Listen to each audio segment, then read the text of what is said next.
They're all here today, and some of them could not make it to their regret because they're filming, but some of them did look for substitutes for their film to be with us today because they all look forward to Ron's presentation. So they're all here today. Tess, can you bring over the little cambiolo? At this stage, we want to call on someone with impeccable reputation, much better than mine. We want him or her to be our Comelec so that you will not doubt if there are any hanky-panky or things that are going on. So for this, may I call on Miss Shane Sarte to come over. Please welcome Shane. Shane will, I'm surprised Shane is even available today. Normally she's very busy. So Shane, I'll ask you to pick two tickets, and this will be for the mini viewfinder that we will be giving away. So can you come over to me? Thank you, Shane. And the first winner is number... Good morning, everyone. Number 35. 35. Who's number 35? Ron Alien A. Dionisio. He's not here, so we will move on. Okay, next, Cambiolo, you have to come over. Okay. And we have another one, diba? Shane. So congratulations. Where's our review finder? Ading, can you hand it over? Here it is. Congratulations. Please, you will be a very successful and future director. Okay, please do not prove me wrong. And Shane, we have a second winner.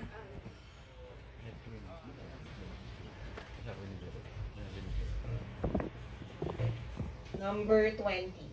Number 20. He's here? Oh, he's not here. So, okay, we'll move on to the next one. Can you get the other? Oh. Number 20. He's here. Fortunately or fortunately, he's here.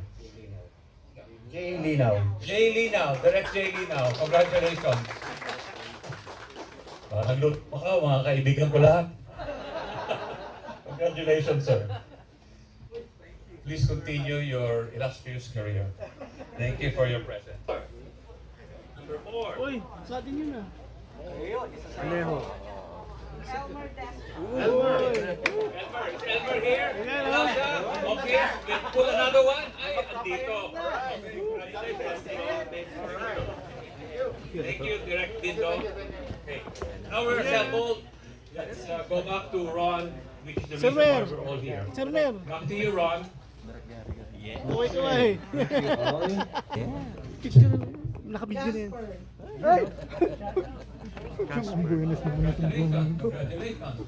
Being number 1, he's also the first one to come here. So please clap for him. He's the very first one to arrive. Salamat. Okay, thank you. All right. Today, there are many middle-aged actors. I'm of course way past that at 73. And these actors will want to look young. So it's your job as a DP, before the shoot, is to approach your actor or actress, apologize to them because you will be staring at their faces, and telling them, sorry, I will be staring at your face at several angles because I want you to look your best. Do this and you will be appreciated by the actor. Study the face, look at the angles, see where it's best and where it's worse, and do your best to make the actor look good. And you tell the actor or actress, I'm here to make you your very, very best. And spend time and really do it. The actor will appreciate it. Go ahead, Ron. Okay, very good. So, again, we're here tonight because of RSVP Film Studios. Also,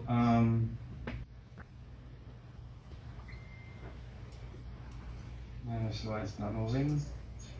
And Burns and Sawyer, with offices in Los Angeles, Manila, and Vancouver, presents Masterclass on in-camera filtration. So thanks again so much for everybody being here. I hope you can walk away with some very good information tonight. So you saw me, you heard about my bio. There's a photo of me 12 years ago with the Emmy Award.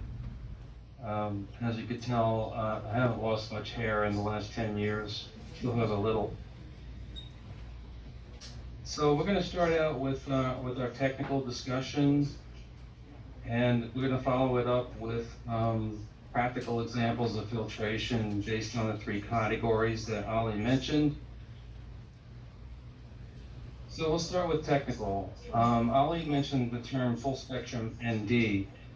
I would say a good 80% of camera professionals out there don't know what it means, and I think it's incumbent upon me to try and clear this up for everybody, because this is the state-of-the-art ND that's being used now, or should be used now, and it's very much misunderstood. So I'm going to explain to you what full spectrum ND actually means. So in order to do this, it takes a little bit of basic familiarity with the spectrum of light and a little bit of wave theory, because I'm going to be using some terms that are important, to be understood. So light travels in a sine wave. Anybody that took 6th grade mathematics understands the sine wave, and you can see on the top, we have our sine wave here. And the sine wave has what's called a wavelength. So every time the sine goes through one full cycle, we call that one wave, and we call that the Greek letter lambda.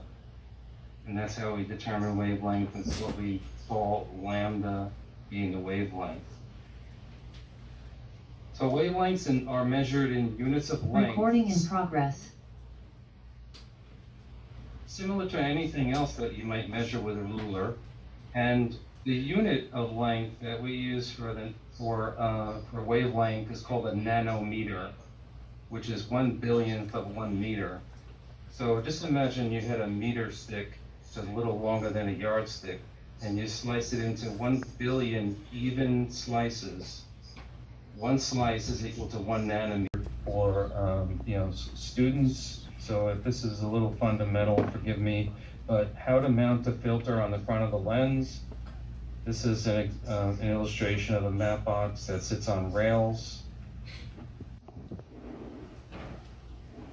So up on the top left here, you can actually see the filter frame as it slides into the map box, and you can actually see the glass right here sitting inside the frame. Most map boxes, not all, but most map boxes have some level of what we call French flags. And think of this as like a visor on a baseball cap to keep the sun out of your eyes. This is the same concept here, where you can adjust these flags to prevent the sun from getting directly into the lens. A lot of map boxes have what we call multiple stages. The majority of them also rotate. If you had a square polarizer in this frame and you wanted to optimize the polarization angle, it would be advantageous to have this stage be a rotating one so that you can tweak the angle of polarization. So this one is a tilt. Happens to have 3 stages, and these are 4x5 frames that you can actually stack 3 filters out in front of the lens. Really nice tool. So this is a map box that can either be mounted onto rails or rods, as well as being clipped on the lens. this circle here would go around the barrel of the lens, and you would tighten it down gently with this thumb screw here. And this is very commonly used also. This has the ability to slide back and forth on the rods, and it'll also swing away for easy lens changes.